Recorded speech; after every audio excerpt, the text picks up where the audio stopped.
You know, my fiancé betrayed me 2 days before our wedding. He cheated with my friend while wearing my wedding dress. But that awful event was only the beginning. My name is Emma, and this is my story. I told you I'd pick up the dress myself, I said. This was just a mistake, Emma. Ethan tried to explain. A mistake? I shot back. Your pants accidentally fell down, and my friend accidentally landed on you? Seriously? He stammered. I'm reminding you. 2 days from now, I'm supposed to be your husband. Not anymore, I said firmly. I refuse to marry a cheater, he scoffed. Really? Your parents have spent a fortune on this wedding. You think they'll let you ruin everything. Let me tell you something, I retorted. I'll get married sooner or later, but definitely not to you. Ethan laughed mockingly. Come on, Emma. How do you plan to find another groom in just 2 days? I glared at him. Watch me. I was ready to marry a total stranger just to avoid being stuck with this jerk.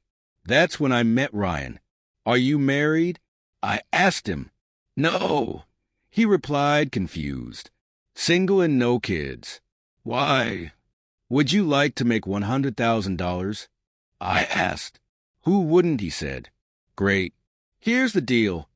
Marry me today, and I'll transfer the money to your account tonight. He hesitated. Wait. What's your name? Emma, I replied. Moments later, Ethan appeared out of nowhere. Hey, get your hands off my future wife, he shouted. Ryan didn't back down. Your future wife? She's marrying me today. I was stunned by Ryan's courage.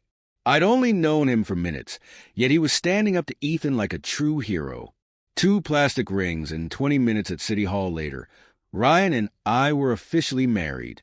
I prayed that this would cancel my wedding with Ethan, but things didn't go as planned. I can take care of my wife, Ryan said confidently. Come with me.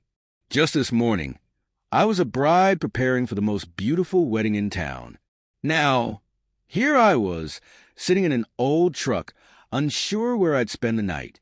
It was terrifying and overwhelming, but I reminded myself to keep going. No matter how hard things seemed, it was important not to give up.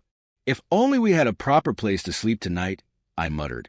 Ryan smiled warmly. A bed? That's no problem at all. Look at all these crystal clear peaches we've got. Let's sell them, and we'll have enough money for a hotel and even breakfast. You're right, I said, feeling hopeful. Just kidding, he laughed. I'm not letting my wife carry heavy crates. I'll handle this. You just sit down, relax, and take this. I sat down among the crates on the beach, watching Ryan. I couldn't take my eyes off him. He was so kind and cheerful, and it was impossible not to notice how handsome he was. Suddenly, it hit me. I could truly fall in love with this man. Look at this peach, Ryan said, holding one up. It's rare to find one with such an even color and perfect shape. Blessed by the sunshine, it's unique. Just like you. I smiled shyly. And so are you. But before I could say more, Ryan's expression changed. I'm so sorry, but I have to leave now, he said. What? Why? Where are you going? I asked, confused. It's important, he replied. But I promise I'll be back soon. Hours passed, and Ryan didn't return.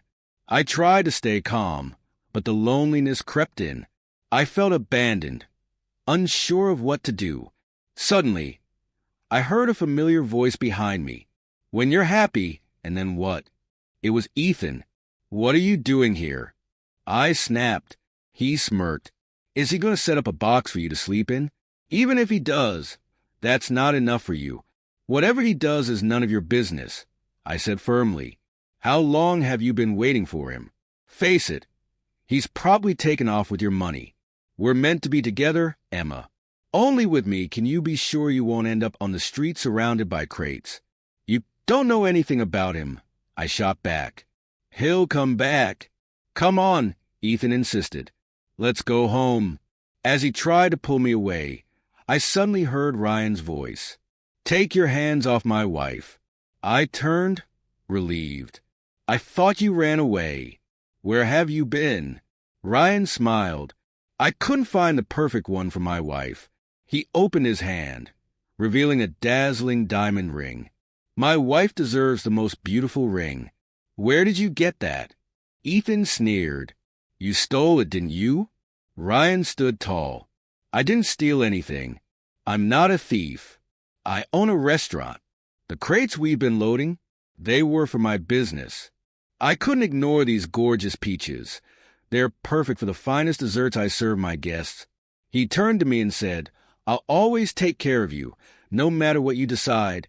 At that moment, I realized something profound. True love gives you strength and freedom,